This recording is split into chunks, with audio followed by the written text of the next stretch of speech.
آپ علامہ صاحب کے بیٹے اور علامہ ابتسام صاحب کے چھوٹے بھائی ہیں، تو آپ کا ماشاءاللہ بہت اچھا بیک گراؤنڈ ہے. اس پہ آپ کیسا محسوس کرتے ہیں؟ عورت کی حکمرانی ہم پہ مسلط کی جا رہی ہے، اس پہ آپ کیا کہیں گے؟ عورت کی حکمرانی آج تک تو ہم کہتے رہے وہ قوم کبھی فلاح نہیں پا سکتی جس کی حکمران عورت. یہ تو ایک واضح اٹل بات ہے، کوئی یو ٹرن لے بھی لے رسول اللہ کی حدیث نہیں بدلنی. بعض لوگ یہ سمجھتے ہیں کہ اب مریم نواز کے بعد یا آصفہ بھٹو کے بعد اگر قیادت آئی تو ہم ان کی قیادت کو اسلامی طور پہ جائز کبھی نہیں مانیں گے، نہ مان سکتے ہیں، نہ کوئی مذہبی جماعت ماننے گی. اللہ نہ کرے کہ کوئی انتقامی سیاست، اور بظاہر یہی لگ رہا ہے کہ خان صاحب جو نعرے لگا رہے ہیں این اور او نہیں دوں گا، این اور او نہیں دوں گا، ایک وقت یہ آئے گا کہ حکمران کہیں گے کہ ہم خان کو این آر او نہیں دیں گے. تو خان صاحب کو میں یہ سمجھتا ہوں کہ انتقامی سیاست کرنی نہیں چاہیے. 3 بیٹے اور 3 بیٹیاں، 2 بیویاں. ماشاءاللہ 2 شادیاں آپ کی. جی. علامہ صاحب خود فرماتے تھے کہ ایک میری بہت بڑی لائبریری ہے، اس طرح کی لائبریری پورے پاکستان میں نہیں ہے. تو کیا یہ ایسے ہی ہے اور وہ کس کے زیر میں استعمال؟ نے آپ کا وہ انٹرویو مولانا منظور صاحب والا دیکھا، مجھے بڑا مزہ آیا. اسی طرح قاری صاحب والا دیکھا، عمدہ تفریح بھی تھی جب آپ نے ان سے 4 شادیوں کے بارے میں سوالات وغیرہ کیے. اس طرح کے ماحول سے بندہ ہے کہ ماحول لائٹ بھی ہو جاتا ہے اور دین کی بات بھی پہنچ جاتی ہے. یہ بہت اچھا ایکسس. میں یہ سمجھتا ہوں کہ یہ ایک خوبصورت اور نیا اضافہ ہے، اور میری یہ دعا ہے کہ جلد از جلد اللہ تعالیٰ اس کو بھی 10 لاکھ سبسکرائبر تک لے جائے. MS چینل اور اس طرح کے چینلز کی آپ تقلید کریں، دیکھیں یہ کیسے ان کے اتنی تیزی سے لوگ بڑھیں. صاحب جب میں آپ کے پاس ادھر پہنچا تو میں نے آپ کو کال کی، پہلے ہم نے آپ کی ریکارڈنگ بھی جمعے کی کرنی ہے. آپ نے کہا جی بالکل، آپ بالکل کریں. مجھے یہ تھا کہ شاید آپ کا اپنا کیمرہ لگتا ہے آپ کی مسجد کا، تو شاید آپ منع کریں گے. تو اکثر علماء کرام ہمیں منع کر دیتے ہیں. ہمارے لیے فخر اور شرف کی بات ہے کہ لوگوں تک ہماری بات پہنچے. یوٹیوب والے کچھ پیسے دیتے ہیں تو وہ سمجھتے ہیں اگر کوئی اور چلائے گا تو ہمیں پیسے نہیں ملیں گے، لیکن یہ لڑکے بتاتے ہیں کہ ٹھیک ٹھاک کمائی بھی کچھ لوگ کر رہے ہیں. جو کیمرے بند کروا رہے ہیں کچھ لوگ. نہیں، مطلب کہ کچھ چینلز بھی. ملزم کو نامرد بنانے والی جو سزا ہے، اس پہ آپ کیا کہیں گے؟ یہ جو نامرد بنانا یہ فطرت کے خلاف ہے. اگر عورت یہ بد عمل کر لیتی ہے تو بتائیں اس کو نا عورت کیسے بنایا جائے. آپ کا جذباتی انداز کافی زیادہ ہوتا ہے، تو اکثر سننے میں آتا ہے کہ یہ جذباتی انداز کیوں ہے؟ یہ رسول اللہ صلی اللہ علیہ وسلم کی سنت ہے. کورونا کی دوسری لہر پاکستان میں دوبارہ سے، اس پہ آپ کیا کہیں گے؟ دوبارہ اگر آپ کو مساجد پہ پابندیاں کا سامنا کرنا پڑتا ہے تو کیا تیار ہے اس کے لیے؟ میں تو یہ سمجھتا ہوں، مجھے تو میرے دوست جو اینکر ہیں ٹی وی والے وہ کہتے ہیں یار یہ اینٹی کرونا مولوی آ گیا. علامہ صاحب کے اسٹیج اور آج کے اسٹیج، اس میں آپ فرق کیا سمجھتے ہیں؟ میں سمجھتا ہوں کہ زمین آسمان کا فرق. یہ جو کلچر ہے نوٹوں کا، ہم بریلوی بھائیوں کے اوپر یہ اعتراض کیا کرتے تھے کہ آپ نعت کو گانوں کی طرح پڑھ رہے ہیں. اگر وہی کام ہم نے بھی شروع کر دینا تو پھر ہمارا وہ اعتراض پہلا غلط، پھر ہم غلط تھے، پھر ان کے اوپر اعتراض نہیں کرنا چاہیے. آج کا اسٹیج اہل حدیثوں کے وقار کو کئی جگہ کم بھی کر دیتے. اسٹیج یہ ہوتا ہے کہ انسان کے مسلک کا چہرہ مورا. اگر وہی وقار سے ہٹا ہوا تمسخر کا شکار ہو، گانے بجانے کے انداز ہو. کیا آپ بھی جانے کا ارادہ رکھتے ہیں PDM کے جلسوں میں؟ حکومت مخالف جو مظاہرے ہیں اس میں مذہبی جماعتیں پیش ہیں، اس میں جو ہماری جماعت اہل حدیث ہے وہ بھی پیش ہے، تو اس پہ آپ کیا کہیں گے؟ مظلوم کے اوپر ظلم ہوتا ہے تو سب سے پہلے اس کی مذمت کرتے ہیں، اس پہ کیا وجہ ہے؟ آپ ہی کیوں؟ جب بھی آواز اٹھائی ہے کسی مظلوم کے بارے میں، اس کے اوپر نوٹس اور ایکشن ہوتا ہے. ہمارے کہنے سے کسی کا فائدہ ہو جاتا ہے تو ہم کیوں نہ آواز اٹھائیں. میری صرف اکیلے کی ذمہ داری نہیں ہے، یا ابتسام بھائی کی اکیلے کی ذمہ داری نہیں. دین صرف مسجدوں میں نماز پڑھنے کا نام نہیں ہے. اگر کوئی بندہ مسجد کے اندر لمبے لمبے سجدے کرے، ساری زندگی سجدے میں پڑا رہے، تو کفار کو کوئی فرق نہیں پڑے گا. لیکن آپ اگر اس اسلام کو لے کے معاشرے میں نکلیں گے، مظلوم کی حمایت کریں گے، دین کی بات کریں گے، پوری دنیا آپ کی مخالف. آپ کو پتہ گھر کے باہر سے مشکوک آدمی بھی پکڑے گئے اور کئی دفعہ ایسا واقعہ ہوا، فائرنگ بھی ہوئی، حملے کی کوشش بھی ہوئی. یہ ڈرانے کی، دمکانے کی کوششیں اور سازشیں تو ہوتی رہتی ہیں. کیا ڈر جایا جائے؟ کیا چھوڑ دی جائے؟ اگر موت سے ڈرنا تھا، ابو کو یہ بات کہی تھی میری دادی نے ایک مرتبہ، حق کہنے سے زبان نہیں رک سکتی، تو ہم یہ سمجھتے ہیں دونوں بھائی. نصیحت کرتا ہوں کہ میرے بچوں کی نمازوں کا دھیان رکھنا، یہی تلقین کرتے ہوئے دنیا سے. ہماری والدہ بھی اس صدمے کو برداشت نہ کر سکی اور دنیا سے چلی گئی. جی السلام علیکم ناظرین، آج ہم موجود ہیں علامہ احسان لاہی ظہیر شہید رحمۃ اللہ علیہ، ان کے جگر گوشہ علامہ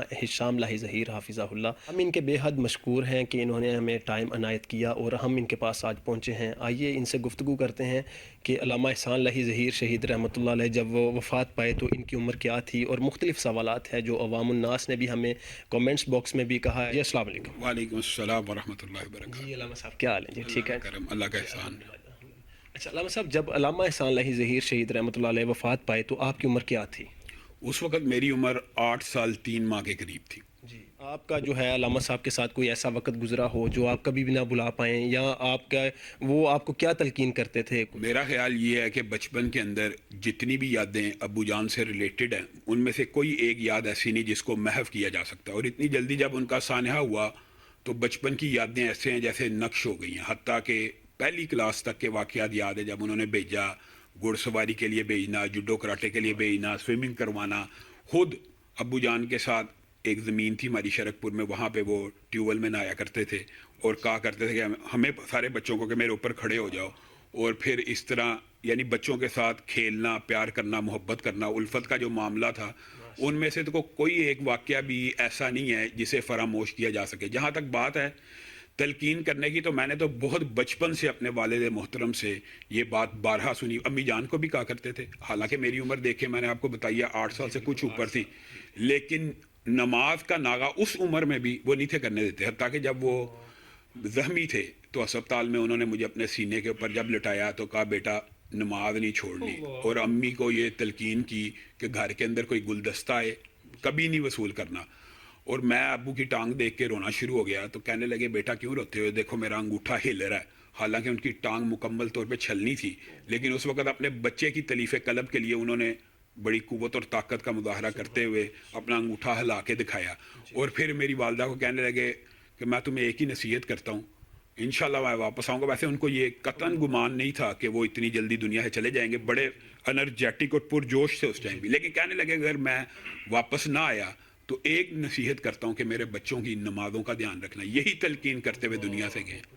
جی ماشاءاللہ، یہ آج آپ ان کے لیے صدقہ جاریہ بھی ہیں. بے شک. جی بالکل. تو علامہ صاحب آپ کی دینی اور دنیاوی تعلیم کتنی ہے اور کہاں سے ہیں، اور آپ کے استاد کون ہیں، اور سننے میں آتا ہے کہ آپ مدینہ یونیورسٹی سے بھی فارغ ہیں.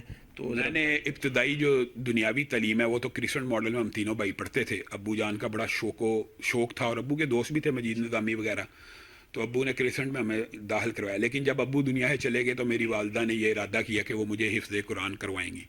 تو 2 سال کے بعد انہوں نے مجھے اسکول سے اٹھوا کر قاری ادریس آسم صاحب لسوڑے والی مسجد کے، آپ کو پتہ ہے تجوید کے سب سے بڑے امام میں تو سمجھتا ہوں کہ میرے استاد محترم ہیں. قرآن پاک کو ابتدا میں پڑھنا میں نے ان سے سیکھا، ان کی تلاوت سنی، ان کی وجہ سے ہی قرآن پاک سے رغبت پیدا ہوئی.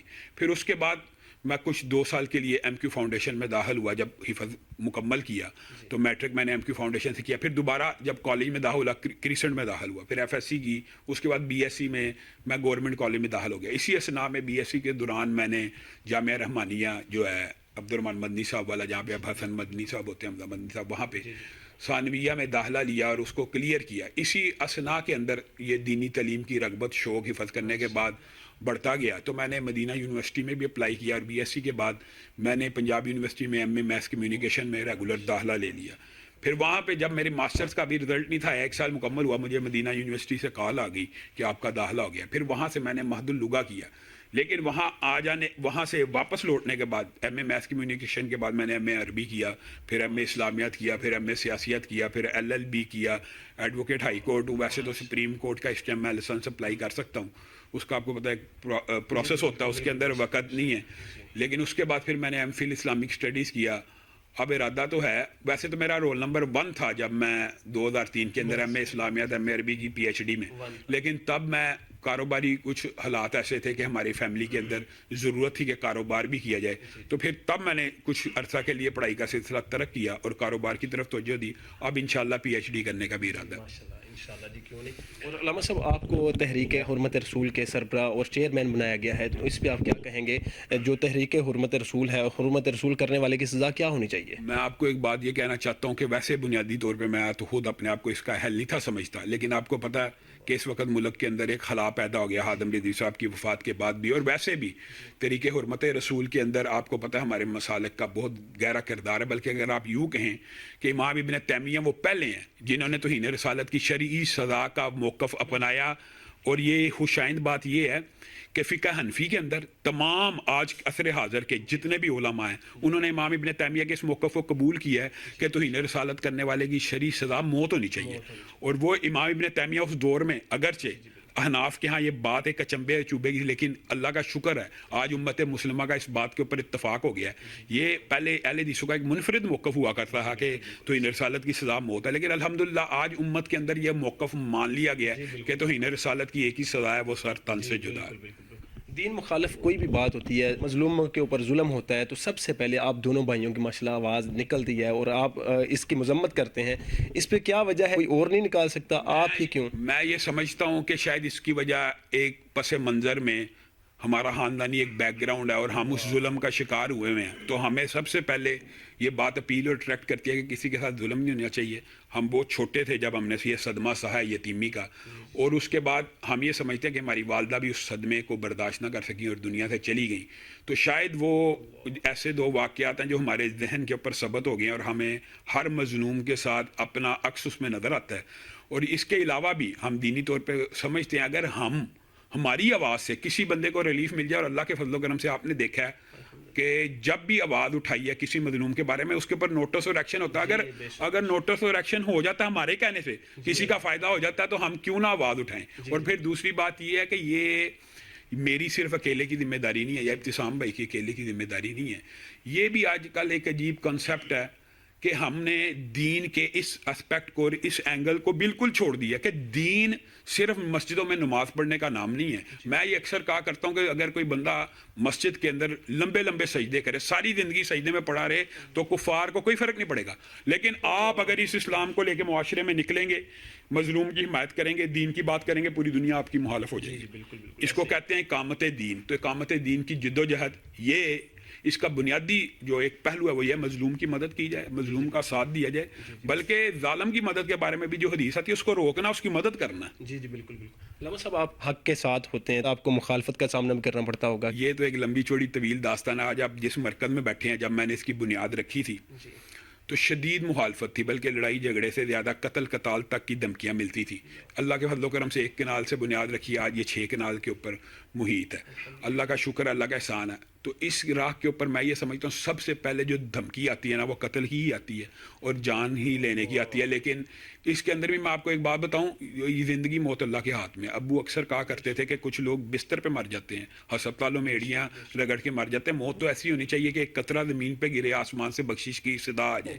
تو ہماری تو یہ خواہش ہے اللہ تعالیٰ شہادت کی موت دے. تو سب سے پہلی رکاوٹ میں جو فیل کرتا ہوں ابھی بھی، آپ یہ 2 سال کے دوران دیکھ لیں، جب طریقے حرمت رسول چلائی، طریقے دفاع صحابہ چلائی، سیدھا براہ راست قتل کی دھمکیوں کے میسج اور صریحاً حملوں کے میسج. اور آپ کو پتہ گھر کے باہر سے مشکوک آدمی بھی پکڑے گئے اور کئی دفعہ ایسا واقعہ ہوا، فائرنگ بھی ہوئی، حملے کی کوشش بھی ہوئی. تو یہ ڈرانے کی، دھمکانے کی کوششیں اور سازشیں تو ہوتی رہتی ہیں. لیکن کیا ڈر جایا جائے؟ کیا چھوڑ دی جائے؟ کیا جو ہمارے اکابرین ہیں ان کی قربانیاں اگر موت سے ڈرنا تھا تو ابو جان کہا کرتے تھے، ابو کو یہ بات کہی تھی میری دادی نے ایک مرتبہ کہ علامہ صاحب کچھ، یعنی بیٹے کو کہا بیٹا کچھ ہاتھ، پھر انہوں نے کہا ماں پھر پڑھایا کیوں تھا؟ پھر دین کی تعلیم نہیں تھی دلوانی.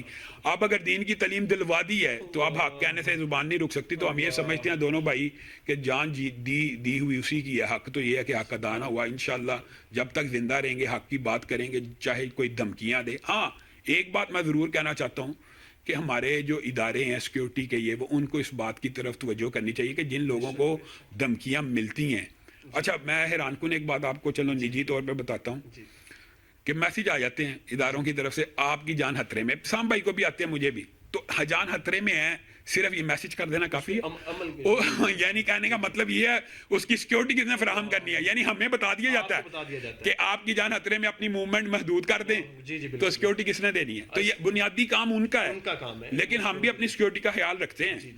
ان کا کام ہے کہ وہ سیکیورٹی سب سے پہلے وہ مہیا کریں، یعنی جو خود بتا رہے ہیں انہی کو نہیں دے رہے. علامہ صاحب آپ تدریس کا عمل بھی آپ جاری و ساری رکھے ہوئے ہیں. الحمدللہ یہ اللہ کا خاص فضل و رحمت ہے کہ میں نے 2 سال پہلے یہاں پہ تیز ترین حفظ کا شعبہ، اور اس کا نام بھی یہی رکھا کہ تیز ترین حفظ قرآن کا شعبہ.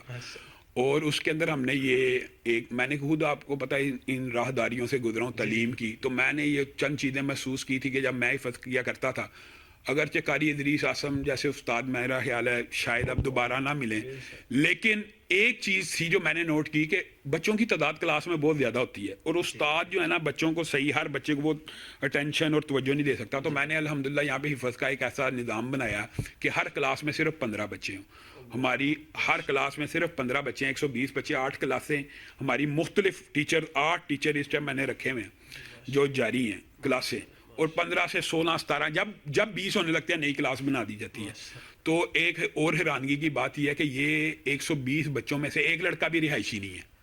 یہ سارے یہاں کے رہائش کا انتظام، رہائشی بچے نہیں، ہاسٹلائزڈ نہیں ہیں، یہ یہاں پہ سارے مقامی اچھے گھروں کے بچے ہیں. اور اللہ کے فضل و کرم سے ان 2 سالوں میں اگر آپ کبھی جمعے وغیرہ میں آئیں تو ہر دوسرے تیسرے جمعے آپ کو پتہ لگے گا یہاں پہ سے ایک بچے نے حفظ کر لیا.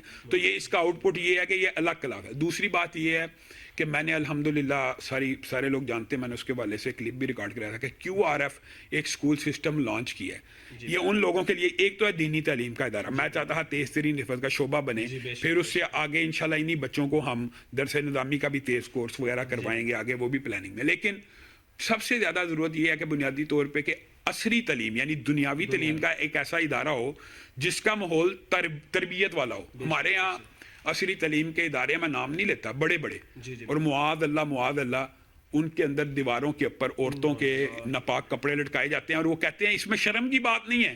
یعنی یہ کیا کلچر، یہ کیا فحاشی اور عریانی اور بے حیائی کا کلچر ہے. تو الحمدللہ میں نے QRF اسکول سسٹم بنایا ہے جس کی ابھی داخلے پلے گروپ سے 5ویں کلاس تک ہیں، تاکہ یہی بچے ہم آگے matric O level A level تک لے کے جائیں اور قوم کو ایک آؤٹ پٹ دیں. اللہ کے فضل و کرم سے صرف 1 مہینہ، آپ کو پتہ ہے کرونا کے حالات کی وجہ سے اسکولوں سے لوگ ابھی دور رہتے ہیں، دوسرے لہر کی وجہ ویسے بھی لوگ اس ٹائم اسکولوں سے خوف زدہ تھے کہ ابھی بچوں کو بھیجنا ہے نہیں بھیجنا، لیکن اللہ کے فضل سے ہم نے لانچ کیا، 100 کے قریب بچہ اس میں بھی داخل ہو گیا.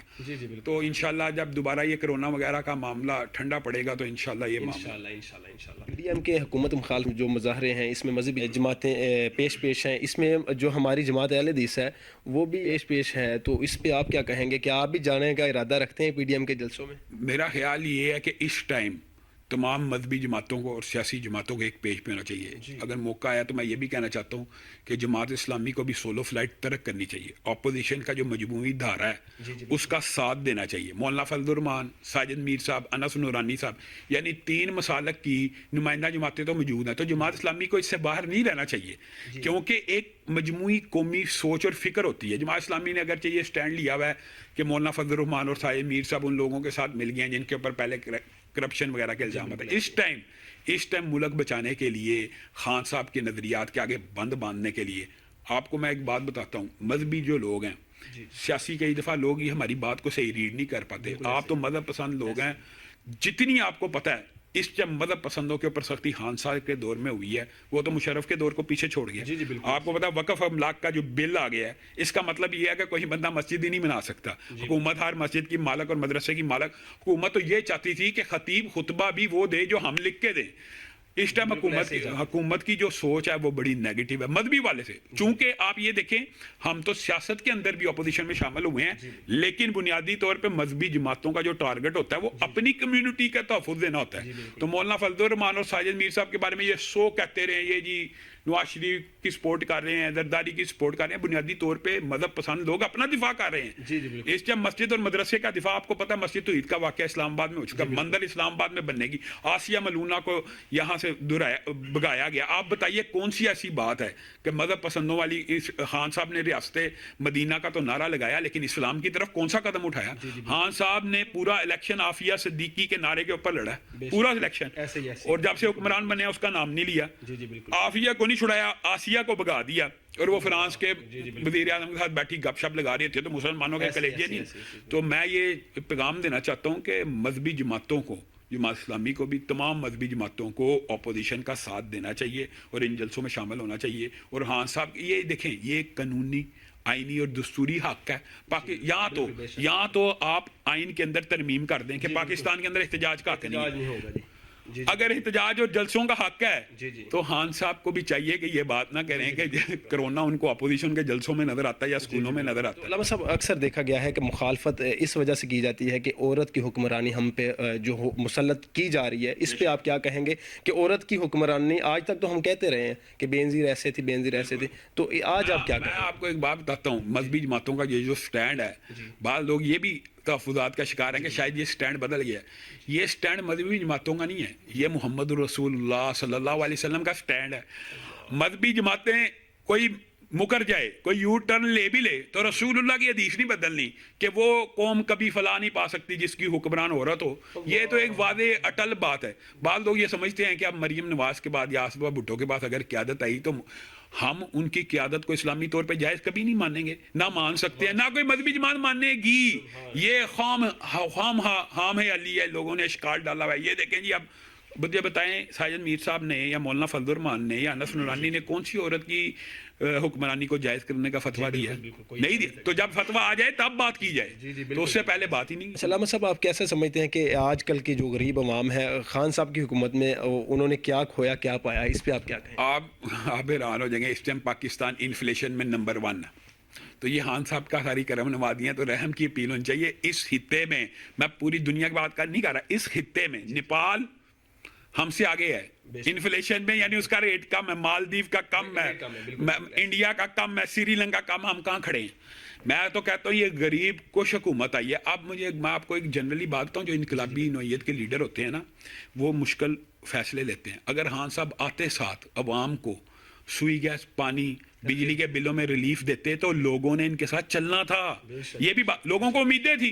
اور میں آپ کو ایک بات بتاؤں, یہ سبسڈی دینا یا سبسڈائز, یہ 3 چیزیں کرنا اتنی بڑی چمبے کی بات نہیں ہے. اور ریونیو جنریٹ کرنا متبادل اسلامی, غریب عوام تو مر رہی ہے. غریب عوام کے لیے ابتدائی ریلیف یہ تھی, خان صاحب پیکج دیتے, بجلی سستی ہوگی, گیس سستی ہوگی. آپ دیکھتے غریبوں کا کیا ریئیکشن ہوتا. آپ بنیادی جو سہولت کی چیزیں ہیں, میں آپ کو ایک بات بتاؤں, اسلامی معیشت کا جو نظام ہے یا ماڈل ہے, یہ ہمیں کہتے ہیں کہ یہ علماء اس نظام کو نہیں جانتے. میں ان کو یہ کہتا ہوں, اگر پاکستان کے اندر بھی غربت دور ہوگی تو رسول اللہ صلی اللہ علیہ وسلم کے نظام سے ہوگی. یہ آپ کو کس نے غلط فہمی ڈال دی کہ اسلامی معیشت کا نظام نہیں ہے؟ ہمارے خان صاحب تو ماشاءاللہ کبھی روحانیت کو رعونیت اور معاشیات کو پتہ نہیں کیسے کیسے القاب نوٹس لیتے ہیں, میرے خیال سے وہ چیز بھی مہنگی, ہر وہ چیز مہنگی ہو جاتی ہے جس کا نوٹس. یہ ان کا آپ کو پتا, یہ ان کی ساری میرا خیال یہ ہے کہ خان صاحب فیل ہو چکے ہیں مکمل طور کے اوپر. اور اس کے اندر ہو سکتا ہے ان کا اپنا فالٹ نہ ہو, لیکن ان کو ان معاملات کا تجربہ ہی نہیں تھا. میں یہ سمجھتا ہوں کہ عالم دین بھی معیشت کے بارے میں وہ باتیں سمجھتا ہے جو خان صاحب بنیادی طور پہ نہیں سمجھتے. اور اسلامک جو معیشت کا ماڈل ہے, اس کے اندر جو نیسیسٹیز آف لائف, جو ضروریات زندگی ہے نا, حکمران اس میں سے کما نہیں سکتا. ہمارے پاکستان کے اندر ان میں سے کمائی کی جاتی ہے. یعنی کم از کم بریک ایون پہ تو دیں. ایک دور آپ کو پاکستان میں بھی یاد ہوگا کہ پاکستان کے اندر بھی ایک دور ایسا تھا کہ سبسڈی دی جاتی تھی, سبسڈائز کیا جاتا تھا. تو اب ہم کہتے ہیں کہ چلو بریک ایون کے اوپر جو آپ کو کاسٹ کرتا ہے اسی قیمت پہ عوام کو دیں, تو عوام کا رسپانس دیکھیں, پروڈکشن ہو. آنے والے دنوں میں آپ سیاست کو کس طرف جاتا دیکھ رہے ہیں؟ میرے خیال میں میری رائے ذاتی ہو سکتی ہے, یہ غلط بھی ہو. میں یہ سمجھتا ہوں کہ خان صاحب کے خلاف تحریک شدت اختیار کرے گی, اور بالآخر خان صاحب کو جانا ہوگا ملک سے, یعنی اقتدار سے. بالکل. اور جب یہ اقتدار, آپ کی رائے ہے؟ میرا یہ رائے اوپینین ہو سکتا ہے غلط بھی ہو جائے, لیکن جو ظاہری حالات ہم دیکھ رہے ہیں وہ خان صاحب کو یہ اقتدار چھوڑنا بھی ہوگا. اور اللہ نہ کرے کہ کوئی انتقامی سیاست ہو. بظاہر یہی لگ رہا ہے کہ خان صاحب جو نعرے لگا رہے ہیں NRO نہیں دوں گا, NRO نہیں دوں گا, ایک وقت یہ آئے گا کہ حکمران کہیں گے کہ ہم خان کو NRO نہیں دیں گے. تو خان صاحب کو میں یہ سمجھتا ہوں کہ انتقامی سیاست کرنی نہیں چاہیے, ایک مہذب سیاست, ایک پیار کی سیاست. اس بات کے اوپر ہمارے مذہبی طبقے کو بہت شکوہ ہے خان صاحب کے ماننے والوں کے, کہ انہوں نے سیاست کے اندر گالم گلوچ کا, بدتمیزی کا اور بد زبانی کا ایک عجیب و غریب کلچر دیا ہے کہ جس میں کسی کی بھی عزت محفوظ نہیں. ہمارے ناظرین کا اہم سوال ہے, قرآن و سنت موومنٹ پاکستان, آپ مختصر تعارف. موومنٹ کا میں وائس چیئرمین ہوں, اس کے چیئرمین ابتسام بھائی ہیں. تو قرآن و سنت موومنٹ بنیادی طور پہ آپ کو پتہ ہے یہ ایک خالصتاً فلاحی اور دینی اور موومنٹ, جیسے میں نے آپ کے سامنے پہلے رکھا, یہ بنیادی طور پہ اقامت دین کی جدوجہد کرنے کے لیے ایک تحریک بنائی گئی تھی. یہ آپ نے شروع کیا میرے خیال سے, یہ قرآن و سنت موومنٹ. قرآن و سنت موومنٹ ابتسام بھائی نے شروع کی, یعنی کہ بھائیوں نے, ابتسام بھائی اس کے چیئرمین تھے, میں اس کا وائس چیئرمین ہوں. اور اس کا بنیادی مقصد یہ ہے کہ اسلامک نظام کو نافذ بھی کیا جائے معاشرے پہ. بنیادی اس کا جو نعرہ اور سلوگن ہے کہ اسلامی نظام صرف مسجد میں نماز پڑھنے کا نام نہیں, معاشرے کے اندر بھی اس کو لاگو کیا جائے. لیکن اس کا ہم نے ایک اور اسپیکٹ لوگوں کے سامنے رکھا جس کی بڑی پذیرائی آپ کے سامنے کرونا کے واقعات میں پچھلے جو لہر تھی اس میں سامنے آئی. الحمدللہ جو قرآن و سنہ موومنٹ کے لڑکے ہمارے ساتھ منسلک تھے, ہم نے ان کو اس بات کے اوپر گائیڈ کیا, مادہ کیا کہ یہ جو کرونا میتیں ہیں ان کو کوئی ہاتھ نہیں لگاتا. تو ہم نے اس کے غسل کا ایک انتظام کیا. الحمدللہ قرآن و سنہ موومنٹ غسل کے اعتبار سے اس قدر تیزی سے ملک میں پھیلی. میں آپ کو صرف لاہور کی بات بتاتا ہوں, 237 کرونا میتوں کو لاہور کے قرآن و سنہ موومنٹ کے لڑکوں نے غسل دیا. اور اس سے اسلام کا کیا فائدہ ہوا؟ وہ لوگ جو دیندار نہیں تھے, میں آپ کو گڑی شاہو کی فیملی, اپنی یو ای ٹی کی ہماری فیملی ہے, پوری 72 بندوں کی فیملی دین کے قریب آ گئی کہ یہ آپ کا مذہب ہے, یہ آپ کا دین ہے کہ آپ نے ہمارے اس باپ کو جس کو ہم ہاتھ نہیں لگا رہے, آپ اس کو غسل بھی دے رہے ہیں, کفنا بھی رہے ہیں, دفنا بھی رہے ہیں, جنازے بھی پڑھا رہے ہیں. اللہ کے فضل سے 237 کرونا میتوں کو غسل دیا, جس سے قرآن و سنہ موومنٹ کی ممبرشپ میں ہزاروں کی تعداد میں اضافہ ہوا اور لوگوں کے سامنے پازیٹیو امیج گیا. پہلے لوگ سمجھتے تھے کہ یہ ایک شاید متشدد تحریک ہے کہ نظام اسلام کو نافذ بھی کرنا چاہیے. اور دوسری بات یہ ہے کہ الحمدللہ یہ جو پلیٹ فارم ہے اس کے اندر ہمارا کسی بھی جماعت کے ساتھ کوئی ٹکراؤ وغیرہ نہیں. نہ ساجد میر صاحب کو ہم نے اس حوالے سے دیکھا ہے کہ ساجد میر صاحب کے حوالے سے بعض لوگ بڑی نیگیٹو بات کرتے ہیں. ہم نے یہ پایا ہے کہ میر صاحب اس حوالے سے بڑے وسعت ظرفی والے لوگ ہیں. انہوں نے کبھی قرآن و سنہ موومنٹ کے حوالے سے کبھی کوئی اشکال آیا بھی ہے تو یہ نہیں کیا کہ ہمیں صفائی کا موقع نہیں ملا, بات کی ہے, سمجھیے. اسی طرح طریقے حرمت رسول کے حوالے سے بعض لوگوں کے یہ تحفظات تھے کہ میر صاحب کے ذہن میں اتنی وسعت ہے کہ وہ یہ سمجھتے ہیں کہ یہ جو الگ آرگنائزیشن بنی ہے یہ کوئی جماعت سے ٹکرانے کے لیے نہیں ہے بلکہ جماعت کے لیے مفید ثابت ہوگی. یہ جماعت کے ان گوشوں کو ایڈریس کرتی ہے جہاں پہ جماعت کا خاص طور پہ فوکس نہیں ہے. یہ تو ایک دوسرے کے ساتھ تعاون, دین کے اندر تعاون والی بات ہے, تعاون کے ساتھ ساتھ چلا جاتا ہے. تو کیا آپ دین کے ساتھ ساتھ کوئی دنیاوی کاروبار بھی کرتے ہیں؟ جی, ہمارا تینوں بھائیوں کا الگ الگ بزنس بھی ہے. پہلے ہمارا مشترکہ کاروبار تھا ایمبرائڈری کا, یہ جو کڑھائی ہوتی ہے اس کی مشینیں ہم نے لگائی ہوئی تھی. اس کے بعد ہم نے اپنا کاروبار علیحدہ کر دیا اور الحمدللہ اب ہم تینوں بھائی ہی پراپرٹی کا کام کرتے ہیں اور اللہ کے فضل و کرم سے لاہور کے اندر جانا پہچانا جاتا ہے اور ایک اچھے لیول پہ کام ہوتا ہے. ماشاءاللہ, الحمدللہ. تو آپ کی اولاد کتنی ہے؟ الحمدللہ 6, 3 بیٹے اور 3 بیٹیاں, 2 بیوی ہیں. ماشاءاللہ, 2 شادیاں آپ کی؟ جی, حل میں مزید کہ آپ مزید بھی کر سکتے ہیں. وہ تو اللہ جانتا ہے کہ وہ تو اللہ نے لکھی ہوگی تو ہو جائے گی. اچھا, زیادتی کیس میں ملزم کو نامرد بنانے والی یہ جو سزا ہے اس پہ آپ کیا کہیں گے؟ ہم یہ سمجھتے ہیں کہ یہ بڑی مضحکہ خیز اور بڑی اچنبے اور اچوبے کی بات ہے. اس کی وجہ میں آپ کو بیان کرتا ہوں. ہمارے معاشرے میں تو شاید یہ لفظ شاید اجنبی ہو لیکن یہ حقیقت ہے کہ ریپ کی جو اصطلاح ہے وہ صرف مرد کے ساتھ خاص نہیں ہے, عورت بھی اس عمل میں ملوث ہو سکتی ہے. مثلا ایک بڑی عمر کی عورت ایک چھوٹی عمر کے بچے کے ساتھ اگر کوئی حرکت کر دی تو عورت کو نا عورت بنایا جائے گا. عورت کو کیسے نا عورت کیا کیا جائے گا؟ اس کا مطلب یہ عقل اور فطرت کے خلاف ہے. تو اسلامی قوانین فطری ہیں, یہ جو نامرد بنانا یہ فطرت کے خلاف ہے. بہتر حال یہ ہے کہ اس کو نامرد بنانے کی بجائے جو اسلام میں شرعی سزا ہے اس کو قتل کیا جائے, اس کو چوک کے اندر پھانسی پہ لٹکا دیا جائے. اب یہ بتائیں کہ اگر عورت یہ بد عمل کر لیتی ہے تو بتائیں اس کو نا عورت کیسے بنایا جائے گا؟ تو یہ ایک مضحکہ خیز بات ہے. جی, بالکل. علامہ صاحب, علامہ احسان اللہ ظہیر شہید رحمۃ اللہ علیہ, ان کے چاہنے والوں نے کافی زیادہ کتابیں لکھی, تو کیا آپ بھائیوں نے بھی کوئی ایسی کتاب کوئی لکھی؟ ابو جان کے حوالے سے ابو بکر قدوسی صاحب کی 13 نقش قدم جو ہے میرے خیال میں وہ ایک بہترین کتاب ہے. اس کے علاوہ بھی متعدد کتابیں لکھی گئی. تو ہم یہ سمجھتے ہیں کہ اگر کبھی اللہ تعالیٰ نے موقع دیا, جو گوشے انہوں نے نہیں لکھے ان کے بارے میں گاہے بگاہے ہم تقریروں میں بھی ذکر کرتے ہیں اور کتابوں میں بھی اگر موقع ملا تو ضرور لکھیں گے. لیکن ہم یہ سمجھتے ہیں کہ الحمدللہ ان کے اوپر PhD کا مقالہ پورا لکھا گیا, ان کی زندگی کے ہر گوشے کو ایڈریس کیا گیا. ہاں, جو ان کی مختلف اوصاف ہے, محدثانہ اسلوب ہے یا فقہی اسلوب ہے, اس کے بارے میں اگرچہ زہرانی صاحب کا PhD کا مقالہ ایک اچھا مقالہ ہے لیکن بعض پہلو اس میں بھی تشنا ہے.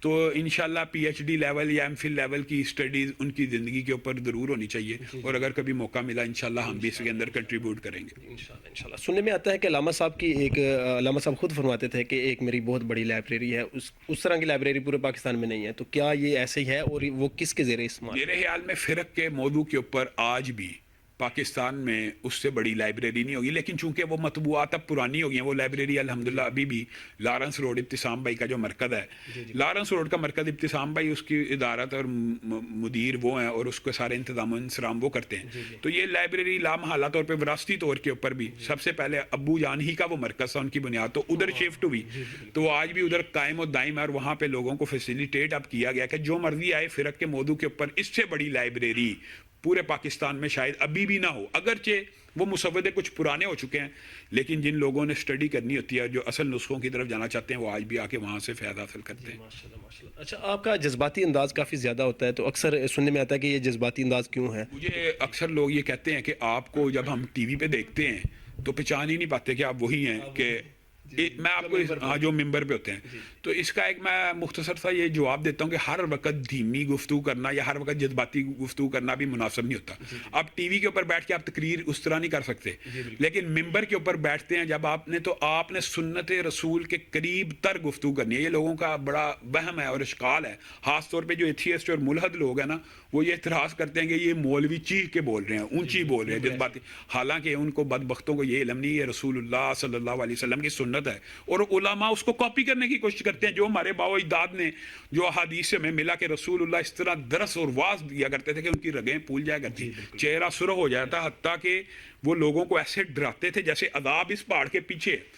تو وہ جو جذباتی انداز آپ علماء کا دیکھتے ہیں، وہ خالصتاً رسول اللہ صلی اللہ علیہ وسلم کی اس ادا کی کاپی ہے. اور جو دھیما اور پولائٹ انداز ہے، یہ بھی تبلیغ کا ایک اسلوب ہے، یہ نہیں ہے کہ نہیں ہے. تو الحمدللہ میں نے کبھی بھی ٹی وی کے اوپر اس طرح کا جارحانہ، ہاں آرگیومنٹ کے اندر، مکالمے کے اندر کئی دفعہ جارحانہ ہو سکتی ہے، لیکن میرا وہاں پہ رویہ مختلف ہوتا ہے، اور ممبر کے اوپر میں رسول اللہ صلی اللہ علیہ وسلم کی سنت کو کاپی کرنے کی کوشش کرتا ہوں. آپ علامہ صاحب کے بیٹے اور علامہ ابتسام صاحب کے چھوٹے بھائی ہیں، تو آپ کا ماشاءاللہ بہت اچھا بیک گراؤنڈ ہے، اس پہ آپ کیسا محسوس کرتے ہیں؟ میں یہ سمجھتا ہوں کہ یہ بہرحال ایک فخر کی بات ہوتی ہے، لیکن اسلام میں نسب اور حسب کے اوپر فخر نہیں ہے. اصل تو انسان کا جو کامیابی کا دار و مدار تقوی کے اوپر ہے. انسان لاکھ کسی کا بیٹا ہو، کامیاب تو وہی ہے جو قیامت والے دن جنت میں چلا گیا. مثال دے رہا ہوں، اگر میری وجہ سے 1000 لوگ جنت میں چلے جائیں، میں ہی نہ جاؤں تو میں ناکام ہوں، اور اگر میری طرف سے سارے جنت میں چلے جائیں، میں جنت میں چلا جاؤں تو کامیاب.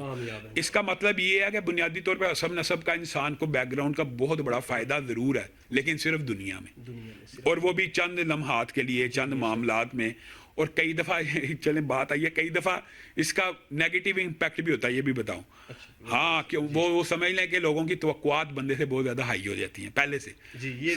آپ بات سمجھ رہے ہیں. اور دوسری بات نیگیٹو امپیکٹ کے اور بھی کئی نتائج باتیں چلے، وہ تو ایک نجی بات ہے، نیگیٹو بھی ہوتا ہے، لیکن پازیٹیو یہ ہے کہ دنیا کے اندر اس کا فائدہ ہے. لیکن اصل بات یہ ہے کہ اگر آخرت میں ہی بندہ ناکام اور نامراد ہو جائے تو اس حسب نسب کا کیا فائدہ؟ بے شک بے شک. علامہ صاحب کے اسٹیج اور آج کے اسٹیج، اس میں آپ فرق کیا سمجھتے ہیں؟ میں سمجھتا ہوں کہ زمین آسمان کا فرق ہے. ابو جان کی میں ایک، وہ صرف میرے والد نہیں تھے، یا میں ان کو ابو جان نہیں کہتا، وہ ہمارے لیے اہل حدیثوں کے لیے یا پوری جماعت کے لیے ایک قائد اور لیڈر بھی ہیں.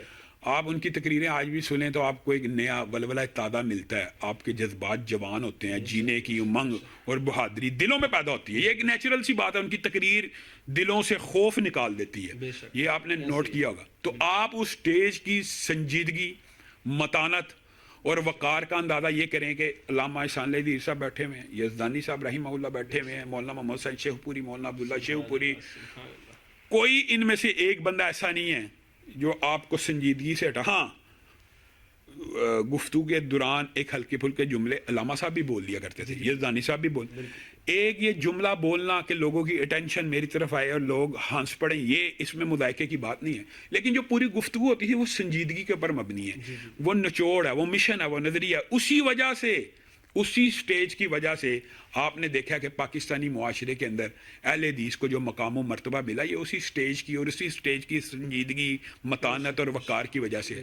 اور جہاں آپ نے یہ سوال پوچھا کہ آج کے سٹیج میں اس کا کیا فرق ہے، تو میں یہ سمجھتا ہوں کہ آج کا سٹیج اہل حدیثوں کے وقار کو کئی جگہ کم بھی کر دیتا ہے بجائے بڑھانے کی لگے. سٹیج یہ ہوتا ہے کہ انسان کے مسلک کا چہرہ مورا ہوتا ہے، منہ متھا جس کو آپ پنجابی میں. تو اگر وہی وقار سے ہٹا ہوا ہو، تمسخر کا شکار ہو، گانے بجانے کے انداز ہوں، تو آپ اپنے مسلک کی کیا وہ کر رہے ہیں. اوپر نوٹوں کی برسات بھی آتی ہے. نعوذ باللہ. یعنی یہ دیکھیں یہ جو کلچر ہے نوٹوں کا. ہم بریلوی بھائیوں کے اوپر یہ اعتراض کیا کرتے تھے کہ آپ نعت کو گانوں کی طرح پڑھ رہے ہیں اور آپ گانوں کی طرح پڑھتے ہیں, آپ کے اوپر لوگ نوٹ نشاور کرتے ہیں. اگر وہی کام ہم نے بھی شروع کر دینا ہے تو پھر ہمارا وہ اعتراض پہلا غلط تھا. جی جی بالکل. یا تو پھر ہم غلط تھے, پھر ان کے اوپر اعتراض نہ کرنا چاہیے, اور ہم ان کو یہ کہتے رہے. اور اللہ کے فضل سے یہ نہیں کہ ہماری بات کا اثر نہیں ہوا, ان کے اندر بریلوی علماء کے اندر ایسے لوگ پیدا ہوئے جنہوں نے اس کو کنڈیم کیا. انہوں نے کہا ہم اس بات کو مانتے ہیں. آج بھی جو سنجیدہ بریلوی علماء, میں آپ کو فراح دلانا طور پہ یہ بات کہتا ہوں, وہ موسیقی کے خلاف ہیں, وہ بنگڑوں کے خلاف ہیں, وہ قبر کے اوپر سجدہ کرنے کے خلاف ہیں, وہ اس طرح کی خرافات کے خلاف بولتے ہیں. بالکل ایسے ہی. تو لیکن ان کی بات نمائندہ نہیں مانی جاتی. کیوں نہیں مانی جاتی؟ کیونکہ ان کا چہرہ موہرا وہ لوگ ہیں جو اس کام میں پڑے ہوئے ہیں. جی بالکل. تو اگر ہمارا چہرہ موہرا بھی یہ بن جائے گا, ہم لاکھ سنجیدگی کی بات کریں, لاکھ توحید کی بات کریں, پھر آپ کے اوپر بھی یہ ایلیگیشن لگے گا کہ آپ کا سٹیج بھی ایسا ہی ہے. جی جی. میں پچھلے دنوں ایک گاڑی میں سفر کر رہا تھا, وہاں پہ ایک مجھے ڈرائیور کہنے لگا کہ میں جی بریلوی ہوں. تو اس پہ آپ ذرا کائنڈلی مجھے یہ بتائیں کہ یہ جو نوٹوں کی برسات کی جاتی ہے اس پہ آپ کیا کہیں گے؟ تو اس طرح کے سوال آپ بریلوی خود میں یہ سمجھتا ہوں کہ یہ جو نوٹوں کی برسات جس کلچر اور جس معاشرے اور جس ماحول سے آئی ہے, آپ ہم سب جانتے ہیں. تو یہ وہ ماحول کو دینی ماحول میں وہی, اچھا یہ آیا بھی اسی طرح ہے کہ اگر لوگ معاذ اللہ طوائف کے اوپر پیسے پھینک سکتے ہیں تو ہم علماء پہ کیوں نہ پھینکیں؟ اور بھائی آپ نے موازنہ کرنا تھا تو آپ کسی اور چیز میں کر لیتے. میں یہ سمجھتا ہوں کہ معاشرے میں جو عرف ہونا اس کا خیال رکھنا چاہیے. معاشرے میں یہ عرف ایک برے کام کی طرف ہے, تو اس عرف کو اسی کے ساتھ خاص کر دینا ہی بہتر ہے. یہ نہیں کہ آپ اس عرف کو اٹھا کے نیکی کی راہ میں ڈال دیں. ہاں اگر آپ نے دین کی خدمت کرنی ہے, آپ خفیہ طریقے سے رسول اللہ صلی اللہ علیہ وسلم میں اعلانیہ جو ہے انفاق کرنا جائز ہے, اس پہ اعتراض نہیں ہے, لیکن آپ اس طرح اعلانیہ انفاق کریں کہ جو ایک گندے معاشرے کی عکاسی کرتا ہے, یہ مناسب بات ہے. شاید بوریاں اس طرح بھری جا رہی ہیں. ہاں یہ میں نے ہوتا خود ہے. اپنی آنکھوں سے دیکھا ہے. اور یہ بات میں آپ کو یہی کہتا ہوں کہ سنجیدہ بریلوی مکتبہ فکر کے لوگ بھی اس کو کنڈیم کرتے ہیں, تو ہم کیسے اس کی مذمت نہ کریں. شیخ آپ آج کل کے علماء کرام کو کیا ہے نصیحت کرنا چاہیں گے؟ میں تو ایک طالب علم ہوں, میں علماء کو کیا نصیحت کر سکتا ہوں, لیکن ایک درخواست یہ کہنا چاہتا ہوں کہ علماء سے کہ اکثر اوقات جو میرے دوست احباب یا سننے والے جو گلہ کرتے ہیں نا علماء سے, وہ یہ کرتے ہیں کہ علماء صاحب اس عالم کی ہم نے ایک تقریر سنی, ادھر گئے وہی سنی, ادھر گئے وہی سنی. تو علماء کو ایک یہ اپنا انداز بدلنا چاہیے کہ وہ جب کسی علاقے میں جائیں, اگر انہوں نے وہاں پہ ایک تقریر کر دی ہوئی ہے تو وہ اس کو بدلیں, مطالعہ بڑھائیں. اور ایک بات بڑی اہم ہے علماء کے لیے کہ علماء جمعہ پڑھائیں.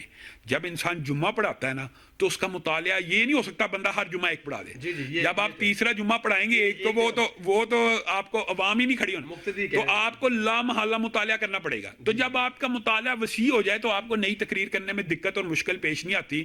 تو علماء کو چاہیے کہ ایک ہی تقریر بار بار نہ کریں. نمبر ایک بات. نمبر دو کہ ہنسی مذاق اور چٹکلے ایک خاص حد تک ہی مناسب لگتے ہیں. ایک تقریر گھنٹے کی ہے, اس میں 1 2 3 دفعہ آپ نے کوئی مذاق کر لیا ٹھیک ہے, لیکن اگر پوری گھنٹے کی تقریر ہنسی مذاق کے اوپر مبنی ہے تو یہ مناسب نہیں. 55 منٹ کی تقریر, 5 منٹ کا خطبہ, ختم ہو گئی یہ تقریر. تو علامہ صاحب جب میں آپ کے پاس ادھر پہنچا تو میں نے آپ کو کال کی پہلے کہ جی ہم نے آپ کی ریکارڈنگ بھی جمعے کی کرنی ہے. آپ نے کہا جی بالکل, آپ بالکل کریں. مجھے یہ تھا کہ شاید آپ کا اپنا کیمرہ لگتا ہے آپ کی مسجد کا, تو شاید آپ منع کریں گے. تو اکثر علماء کرام ہمیں منع کر دیتے ہیں کیمرہ لگانے کی, یعنی کہ آپ کیمرہ نہ لگائیں, ہمارا کیمرہ لگتا ہے. اس حوالے سے میرے جو لڑکا میڈیا ٹیم کے ہیں, یہ بھی میں آپ کو چلے بات آپ نے پوچھ لی ہے تو میں بتا دیتا ہوں, وہی میرا چینل چلاتے ہیں. میں اس کا ذاتی طور پہ آنر بھی نہیں ہوں, اور میں نے ان کو منع کیا ہوا کہ اگر میری یا دین کی کوئی تقریر آپ نے اپلوڈ کی ہے, وہ کوئی اور چینل اپلوڈ کرے, آپ نے اس کو سٹرائک نہیں کرنا, آپ نے اس کو بند نہیں کرنا. اس کی وجہ یہ ہے کہ ہمارا مقصد دین کی تبلیغ ہے, اپنے ہی چینل کو پروموٹ کرنا نہیں ہے. تو میری طرف سے جو مرضی, آپ کو پتہ, آپ آئیں, کوئی بھی آئے, کبھی بھی جو بھی آیا, میں نے آج تک کسی کو نہیں روکا کہ میری تقریر ریکارڈ کریں. اور یہ ہمارے لیے فخر اور شرف کی بات ہے کہ لوگوں تک ہماری بات پہنچے. یہ جو مونوپولائزیشن ہے نا, میرا خیال میں یہ بھی مناسب نہیں ہے. علماء کو اپنی جو اب ہمارے والد صاحب کی جو کتابیں ہیں, کئی مرتبہ لوگ کہتے ہیں فلاں چھاپ رہا ہے, فلاں چھاپ رہا ہے. ہم کہتے ہیں یار چھاپنے دو, ہمیں کیا مسئلہ ہے, ان کی بات لوگوں تک پہنچے. تو میری تقریر آپ نوٹ کریں, کوئی اور ریکارڈ کرے, جو کرنا چاہتا کرے, پھیلائے, ہمیں اس بات کے اوپر کوئی اعتراض نہیں. میرا خیال یہ ہے کہ اس کی خاص وجہ یہ ہوتی ہے مونیٹرائزیشن, کہ یوٹیوب والے اب کچھ لوگ کچھ پیسے دیتے ہیں, تو وہ سمجھتے ہیں اگر کوئی اور چلائے گا تو ہمیں پیسے نہیں ملیں گے. لیکن یہ میرے حال میں کوئی موٹیو اچھا مناسب معقول نہیں ہے. بالکل بالکل. دین کی تبلیغ کتنی کمائی ہو جائے گی؟ میں یہ بھی ویسے مجھے اس بارے میں اچھی طرح آگاہی نہیں ہے، میرے لڑکے آپ کو وغیرہ کچھ بھی بتاتے نہیں ہیں، پتا۔ جی بالکل، لڑکے بتاتے ہیں کہ ٹھیک ٹھاک کمائی بھی کچھ لوگ کر رہے ہیں۔ بالکل کر رہے ہیں کچھ لوگ، ہاں تو پھر اس کا مطلب ہے کہ آپ جو کیمرے بند کروا رہے ہیں کچھ لوگ نہیں، مطلب کہ کچھ چینلز بھی جی بالکل، جن کے سبسکرائبر 5 لاکھ کراس کر جاتے ہیں، میرے خیال میں ان کی کمائی اچھی ہوتی ہے۔ اچھی ہو جاتی ہے۔ جی تو شیخ آپ آخر میں عوام الناس کو کیا اہم پیغام دیں گے؟ میں یہ سمجھتا ہوں کہ دین سے جڑنا چاہیے، اور دین کی جو خاص بات ہے نا، وہ دین یہ ہے کہ هو الذی ارسل رسولہ بالہدی والدین الحق لیظہرہ علی الدین کلہ۔ دین کو اپنانا اس طرح نہیں ہے کہ صرف میں نے نماز پڑھنی ہے، روزہ رکھنا، ہاں یہ آپ نے اپنی ذاتی زندگی کو پاک صاف کر لیا، لیکن اس دین کو معاشرے کے اوپر غالب کرنے کے لیے جد و جہد کرنی ہے، اور اس کے اندر ہم لوگوں کا ساتھ دینا ہے۔ اس بارے میں علماء کا ساتھ دینا ہے کہ اسلامی سزائیں ملک میں نافذ ہوں، اسلامی قانون ملک میں آئے، اسلامی معیشت ملک میں آئے۔ یہ کیا منافقت ہے؟ رسول اللہ سے بڑی محبت ہے، لیکن رسول اللہ کے نظام سے محبت نہیں ہے۔ بے شک ایسے ہی ہے۔ تو شیخ کرونا کی دوسری لہر پاکستان میں دوبارہ سے، اس پہ آپ کیا کہیں گے؟ دوبارہ اگر آپ کو مساجد پہ پابندیاں کا سامنا کرنا پڑتا ہے تو آپ کیا تیار ہیں اس کے لیے؟ میں تو یہ سمجھتا ہوں، مجھے تو میرے دوست جو اینکر ہیں ٹی وی والے، وہ کہتے ہیں یار یہ اینٹی کرونا مولوی آ گیا۔ تو میں تو پہلے بھی اللہ کے فضل و کرم سے مساجد کو ہم نے بند نہیں ہونے دیا، اور مساجد کے اندر نمازیں رہی، اور اللہ کے فضل سے ہمارا یہ موقف پورے پاکستان میں مانا گیا کہ مسجدوں سے کرونا نہیں پھیلتا۔ اس دفعہ جو دوسری لہر ہے، یہ اللہ کا شکر ہے کہ اس دفعہ کرونا مسجدوں سے حکومت کی نظر میں بھی نہیں پھیل رہا ہے، اس دفعہ کرونا سکولوں سے اور اپوزیشن کے جلسوں سے پھیل رہا ہے، اپوزیشن اب باہر آ رہی ہے۔ اپوزیشن کے جلسوں سے پھیل رہا ہے۔ تو یہ میرے خیال میں کرونا کا جو خوف ہے، اللہ کا شکر ہے کہ کم ہوا ہے، اور کرونا کے خوف کے کم ہونے کی وجہ سے امیونٹی بڑھتی ہے، بوسٹ اپ ہوتی ہے، اور ہم تو آپ کو پتہ ہے اس عقیدے کے منہج کے لوگ ہیں کہ جس کی تقدیر میں لکھا ہوا اس کو ہو جانا۔ احتیاط ہے، ایک حد سے زیادہ نہیں ہونی چاہیے۔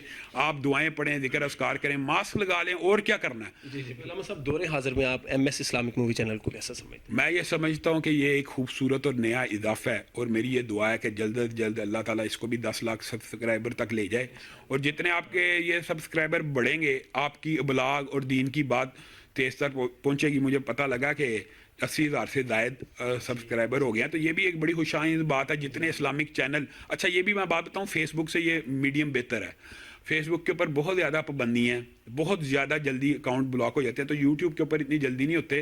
میں تو یہ باقی لوگوں کو بھی کہوں گا کہ سب سے زیادہ ایک بلاک کا بہترین ذریعہ یوٹیوب ہے۔ اب یوٹیوب کے اوپر اسلامک چینل بنائیں، یہ ایم ایس چینل اور اس طرح کے چینلز کی آپ تقلید کریں، دیکھیں یہ کیسے ان کے اتنی تیزی سے لوگ بڑھے ہیں۔ علماء کرام کے ہم انٹرویو کر رہے ہیں گھروں میں جا کے، اور کرونا میں ہم نے شروع کیا تھا، اس پہ آپ تھوڑا سا تبصرہ فرما دیں۔ میں یہ سمجھتا ہوں کہ یہ ایک بہت خوبصورت اور اچھا سلسلہ ہے۔ اس کے ساتھ ایک علماء کی ذاتی زندگی کے گوشے بھی لوگوں کے سامنے آ رہے ہیں۔ میں نے آپ کا وہ انٹرویو مولانا منظور صاحب والا دیکھا، مجھے بڑا مزہ آیا۔ اسی طرح قاری صاحب والا دیکھا، تو ہاں مطلب کہ اس کے اندر ایک اچھی، مطلب کہ ایک عمدہ تفریح بھی تھی جب آپ نے ان سے 4 شادیوں کے بارے میں سوالات وغیرہ کیے۔